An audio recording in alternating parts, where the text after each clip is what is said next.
효도 신앙이라는 제목으로 말씀을 전하겠습니다. 어버이 주일로 지키게 되었는데요.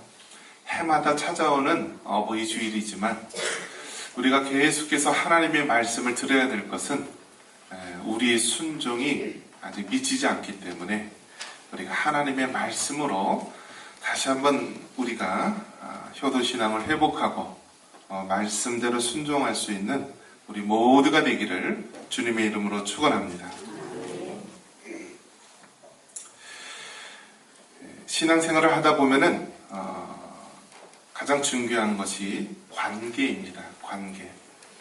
어떤 면에서 본다면 신앙이란 하나님과 우리 인간의 깨어진 관계를 회복하는 것이 신앙이라고 말할 수 있습니다. 하나님은 우리 영의 아버지이시고 우리는 피조물이면서 하나님의 자녀입니다. 그렇기 때문에 우리가 신앙생활을 잘한다라고 하는 것은 깨어진 하나님과의 관계가 회복되어지는 것이고 또 이를 통하여서 우리가 참된 하나님의 자녀로서의 유업을 가지고 살아가는 것인 줄 믿습니다. 이와 더불어서 하나님께서는 하나님과의 신앙을 깨닫고 배우기 위해서 이 땅에 우리 육신의 부모님을 통하여 하나님의 사랑을 깨닫게 하십니다. 하나님은 눈에 보이지 않지만은 우리 육신의 부모님은 보입니다. 하나님의 그 희생적인 사랑, 십자가에 죽기까지 우리를 사랑하신 그 사랑은 우리가 부모님의 아낌없는 희생을 통하여 알 수가 있는 것입니다. 초창기 우리나라에 복음이 들어올 당시에 제사 문제로 인하여서 저 기독교인들은 부모님을 효도하지 않는다라면서 비난을 하였습니다. 그런데 성경은요, 효도를 강조하고 있고요. 부모를 공경하는 신앙이 가장 으뜸임을 말씀해주고 있습니다. 대표적으로 알 수 있는 부분이 십계명을 통하여서 알 수 있는 것입니다. 십계명은 무엇입니까? 우리가 예수님 믿는 자로서 어떻게 살아가야 할지를 구체적으로 말씀해주고 있는 것이 십계명입니다. 그래서 하나님과 사람 사이에 지켜야 될 계명은 1계명서부터 4계명까지 나와 있고 5계명서부터 마지막 10계명까지는 사람과 사람 사이에 지켜야 될 계명을 말씀해주고 있습니다. 그 중에 사람과 사람 사이에 지켜야 될 첫 번째 계명, 약속 있는 첫 번째 계명이 무엇이냐? 네 부모를 공경하라라는 것입니다. 그런 면에서 우리 효도 신앙은, 부모를 공경하는 신앙은 우리가 가장 근본이요 기본이 되는 계명임을 믿으시기 바랍니다. 그래서 여러분, 결혼 배우자를 찾을 때, 또 그 사람이 됨됨이를 알 때 무엇을 보면 알 수 있을까요? 효도를 하는지 안 하는지 보면은 알 수가 있는 것입니다. 아무리 여자친구에게 잘해도 부모에게 대하는 것이 엉망이라고 한다면 그 사람은 잘못된 것입니다. 아무리 사회적으로 출세한 사람이라 할지라도 부모에게 효도하지 않는 자는 그것은 잘못된 길로 가는 것입니다. 저와 여러분은 성경의 말씀대로 이 성경의 진리대로 부모님을 공경하며 효도신앙을 지켜나가는 여러분 되시기를 바랍니다. 자, 그렇다면 이 효도신앙은 구체적으로 어떻게 지켜나가야 되는가? 자, 그러면 오늘 이 잠언 말씀에 보면은요, 효도신앙에 대해서 말씀을 해주고 있습니다. 우리가 읽은 이 잠언서의 말씀을 보면은 크게 아버지 말씀에 순종하고 또 어머니를 존중하며 부모님을 즐겁게 하는 것이 효도다라고 말합니다. 한번 따라해 보겠습니다. 아버지께 순종하고 어머니를 존중하며 부모님을 기쁘게 하는 것이 효도신앙이다.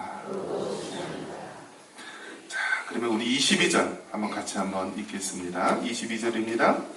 너를 낳은 아비에게 청종하고 내 늙은 어미를 경히 여기지 말지니라.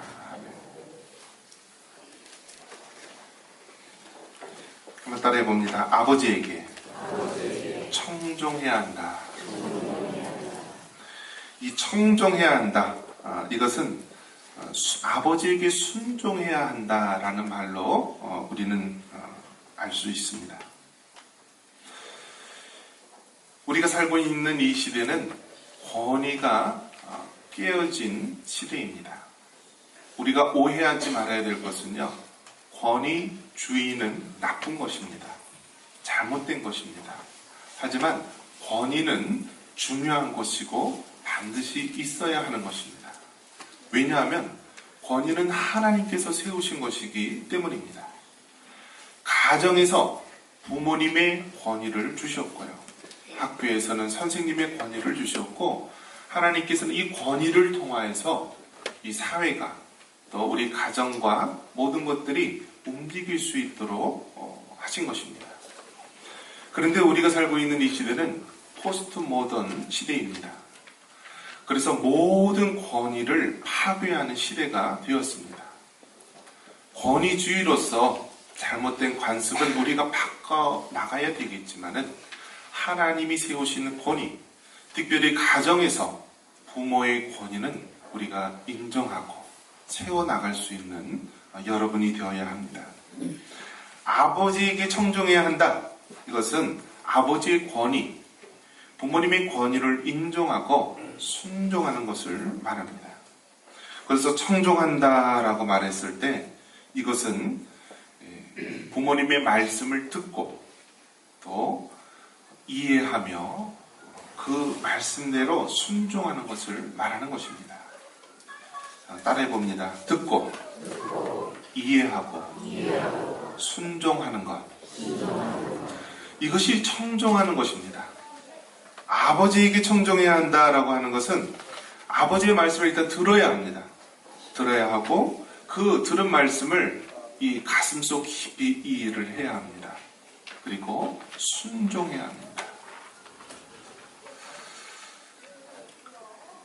오늘날 이 권위가 깨어진 이 시대 속에서 하나님께서는 이 아브라함과 이삭의 모습을 통하여 참된 순종의 모습, 권위의 모습을 우리에게 보여주고 있습니다. 어느 날 하나님께서 아브라함에게 백세에 얻은 아들 이삭을 번제로 드리라 라고 말씀합니다. 이 말씀대로 아브라함은 독자 이삭을 데리고 모리아산으로 가게 됩니다. 그리고 하나님 말씀대로 순종하여서 결국 이삭을 번제단에 올려놓고 칼을 빼어서 짐승을 잡듯이 높이 쳐들었습니다. 그럴 때 하나님께서 아브라함아 아브라함아 부르면서 멈추게 됩니다. 그리고 숲속에 있는 어린 양을 예배에 두시고 이를 통하여 번제를 드리게 함으로써 여호와 이레의 하나님을 우리에게 보여주고 있습니다. 여기서 우리가 알 수 있는 것은 무엇이죠? 아브라함의 순종입니다. 하나님의 말씀, 백세 얻은 자식이기 때문에 자신의 생명보다 더 귀하죠. 그 아들까지도 번제로 드리라고 했을 때 순종하며 따르는 모습을 볼 수 있습니다. 이와 더불어서 이삭의 순종의 모습을 알 수 있습니다.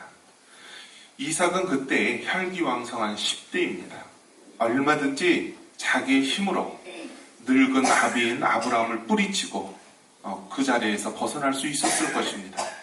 그런데도 불구하고 아들 이삭은 아버지 말씀대로 순종하였습니다. 그리고 번제단에서 스스로 묶이고 희생까지도 각오하는 순종의 모습을 보여주고 있습니다. 이처럼 우리가 아버지에게 청종해야 된다 이 말을 했을 때는 아버지의 말씀을 듣고 이해하며 순종하는 것을 따르는 것입니다. 이처럼 아버지에게 순종한 자에게는 하나님께서 놀라운 믿음의 기업으로서 복된 삶을 허락하십니다. 아브라함은 믿음의 조상이라는 칭호를 얻게 되고 그 이후 이삭은 믿음의 부호, 또 하나님의 영광을 높이는 사람으로 살게 됩니다. 반면에 아버지에게 순종하지 않아서 그 말년이 비참한 인생을 볼 수 있습니다. 그것은 솔로몬의 이야기입니다. 솔로몬은 처음에 아버지 말씀대로 순종하며 살았습니다. 그런데 시간이 지나면서 그의 믿음이 퇴색되어졌습니다.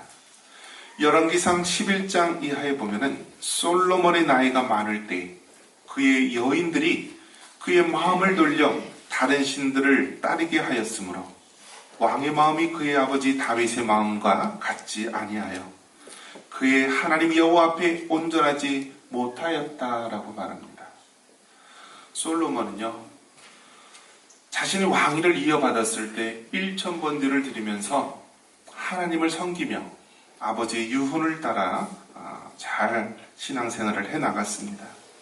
그런데 솔로몬의 나이가 많을 때 아버지의 말씀대로 따르지 않았습니다. 그리고 이방 여인들과 정략 결혼을 하면서 우상들이 하나님의 택한 민족 이스라엘 가운데 들어오게 됩니다. 결국 아버지의 말씀을 청종하지 않고 순종하지 않았던 솔로몬에게는 어떠한 형벌이 임하게 됩니까? 열왕기상 11장 11절에 보면은 여호와께서 솔로몬에게 말씀하시되 내가 이러한 일이 있었고 또 내가 내 언약과 내가 내게 명령한 법도를 지키지 아니하였으니 내가 반드시 이 나라를 내게서 빼앗아 내 신하에게 주리라. 즉 솔로몬 이후에 이스라엘은 두 쪽이 나서 남유다와 북이스라엘로 나뉘게 된 것입니다. 아버지의 말씀에 순종하지 않은 자, 하나님의 말씀대로 순종하지 않은 자에게는 이처럼 안 좋은 결과를 보여주고 있습니다. 자, 부모님을 공경하는 효도신앙은 아버지에게 청정해야 한다는 것, 순종해야 한다는 것을 기억하시기 바랍니다. 자, 그리고 효도신앙은 어떤 것입니까? 어머니를 경히 여기지 말아야 한다라고 말합니다. 우리 22절 다시 한번 읽겠습니다. 너를 낳은 아비에게 청정하고 내 늙은 어미를 경히 여기지 말지니라. 따라해 봅니다. 어머니를 경히 여기지 말라. 어머니를 경히 여기지 말라. 이 말은 어머니를 존중해야 한다라는 것입니다. 오늘날 사회가 말세가 되면서요, 동방 예의지국 또 효도를 강조하는 우리나라는 부모를 멸시하고 경멸하며 부끄럽게 하는 시대가 되었습니다. 우리 부모님 세대는 아무런 조건 없이 부모님을 모시고 섬겼습니다. 자식된 도리로서 없는 형편에도 부모님을 모셨는데, 이제 우리 부모님 세대가 늙었는데 이제는 이 사회가 완전히 바뀌어서요, 자식들이 부모님을 모시지 않는 시대가 되었습니다. 장남이라고 해도 그런 모시는 그런 책임이 없습니다. 이제는 더 나아가서 노인들이 홀로 고독하게 살다가 고독사를 맞는 경우가 많습니다. 고독사가 무엇입니까? 자식이 있음에도 불구하고 또 주변에 사람들이 있음에도 불구하고 홀로 죽어가는 것입니다. 그래서 죽은 지 아주 오랜 기간이 되어서 발견되어서 백골이 되어서 발견되는 경우도 종종 있게 됩니다. 이것이 다 무엇입니까? 부모님에게 효도하지 않는 모습입니다. 성경은 말합니다. 어머니를 경히 여기지 말라. 어머니를 존중하라 라고 말합니다. 옛말에 삼종지도라는 말이 있습니다. 이 삼종지도라는 말, 이 말의 의미는 어렸을 때는 아버지 말씀에 순종하고 또 결혼을 해서는 남편의 말을 잘 듣고 또 남편이 죽은 후에는 아들, 자네의 말씀을 듣고 따라야 한다라는 이 삼정지도라는 말이 있었습니다. 근데 요즘에는요, 이 삼정지도라는 말이 사라지고 이제 신삼정지도라는 말이 생겼습니다.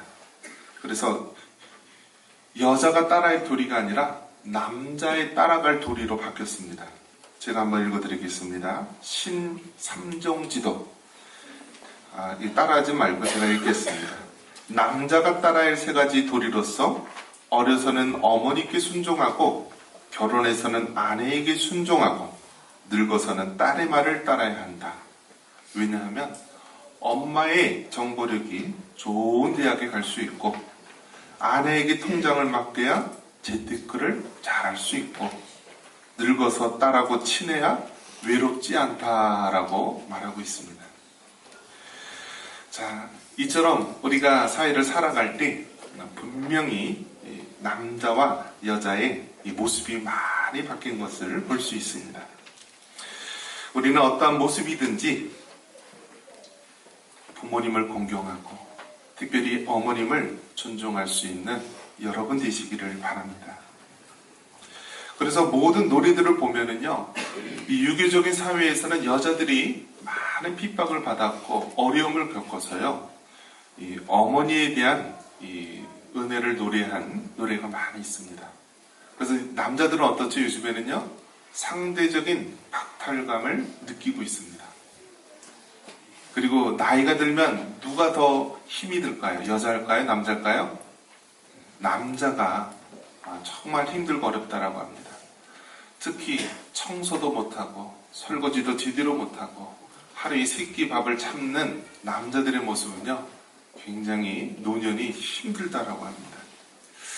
그런 면에서 우리 남자분들 다시 한번 힘내시고 또 우리 자식들도 아버지와 어머니를 공경할 수 있기를 바랍니다. 자, 이 효도 신앙의 가장 큰 핵심은 무엇이냐? 한번 따라해 봅니다. 부모님을 즐겁게 해야 한다. 네, 우리 마지막으로 25절 같이 한번 읽습니다. 내 부모를 즐겁게 하며 너를 낳은 어미를 기쁘게 하라. 여러분, 효도의 가장 중심이 뭐냐면 부모님을 기쁘게 하는 것입니다. 즐겁게 하는 것입니다. 우리가 신앙생활을 잘 한다는 것이 무엇입니까? 어떻게 하면 하나님을 기쁘시게 할까? 어떻게 하면 하나님을 잘 섬길까 하는 것이 좋은 신앙의 모습입니다. 마찬가지로 효도는요, 어떻게 하면은 부모님을 기쁘게 할까? 어떻게 하면 부모님을 잘 섬길까 하는 것이 바로 효도신앙의 가장 핵심이 되는 것입니다. 성경에서도 부모님을 근심하게 했던 에서나 홈리나 비느하스 같은 자는 멸망당하고 말았습니다. 성경에서는 불효를 하는 자에게서는 엄히 심지어는 생명까지도 빼앗는 경고를 해주고 있습니다. 반면에 부모님을 잘 공경했던 야곱이나 요셉, 사무엘과 같은 사람은 하나님께서 기뻐하시고 그들이 하나님 앞에 귀하게 사용받음을 볼 수 있습니다. 하나님께서는 우리 인간들에게 말합니다. 너희가 효도를 해야 된다. 그러면 너희가 잘 되고 또 장수한다 라고 약속 있는 계명을 주셨습니다. 에베소서 6장 2절 3절에 네 아버지와 어머니를 공경하라. 이것이 약속이 있는 첫 계명이니 이는 내가 잘 되고 또 땅에서 장수하리라. 자, 여러분, 땅에서 여러분 하는 일마다 잘 안 됩니까? 그러면 어떤 것을 돌아봐야 되죠? 부모님과의 관계를 돌아봐야 합니다. 왜냐? 하나님께서 분명히 말씀하고 있습니다. 부모님에게 효도하게 되면은 내가 땅에서 잘 된다. 그러므로 우리가 이 땅에서 하는 것마다 안 되면은요, 부모님과의 관계를 점검해야 합니다. 다른 모든 것을 잘한다 할지라도 부모님과의 관계가 잘못되어 있고 효도하지 않는다라고 한다면 그 어느 것도 잘 될 수 없는 것입니다. 우리가 부모님에게 효도할 수 있는 실천의 모습을 보면은요, 부모님이 무엇을 좋아하실까요? 여러분, 어버이날 우리 부모님께서 제일 좋아하는 것이 무엇일까요? 무엇일까요? 네, 성경에 나와 있습니다. 마태복음 6장 21절에 내 보물 있는 그곳에는 내 마음도 있느니라. 즉, 물질이 있는 곳에 우리 마음이 있다라고 말합니다. 부모님이 무엇을 좋아하신다고요? 물질을 좋아하세요. 물질. 여러분의 마음을 드리려면 무엇을 드려야 된다고요? 물질을 드려야 되는 거예요. 물질을. 그래서 정말 우리 교회에서 실천하고자 하는 그런 모습이 있는데요. 한번 따라해 보겠습니다. 영의 부모님에게 11조를 드리고 육의 부모님에게 11조를 드리자. 할렐루야. 영의 부모이신 하나님께 우리가 11조를 드릴 뿐만 아니라 우리 육의 부모님에게도 11조를 드려야 되는 것입니다. 사회에서 아무리 노인 문제 해결을 외치고 한다 할지라도요, 우리는 성경 말씀대로 실천하면 노인 문제를 해결할 수 있는 것입니다. 우리 육신의 부모님에게 11조를 드려야 합니다. 시댁만 드려야 될까요? 그러면 큰일 납니다. 시댁과 친정 공평하게 나눠서 드려야죠. 자, 이처럼 우리 하나님을 믿는 자는요, 영의 부모이신 하나님을 잘 섬기고 육의 부모이신 우리 부모님께 효도신앙을 해야 합니다. 효도신앙은 다른 것이 아닙니다. 아버지의 말씀을 청종하고 순종하는 것입니다. 어머니를 존중하는 것입니다. 그리고 그 부모님을 어떻게 하면 기쁘시게 할까 하는 것입니다. 이렇게 말씀대로 순종할 수 있는 저와 여러분 되기를 바랍니다.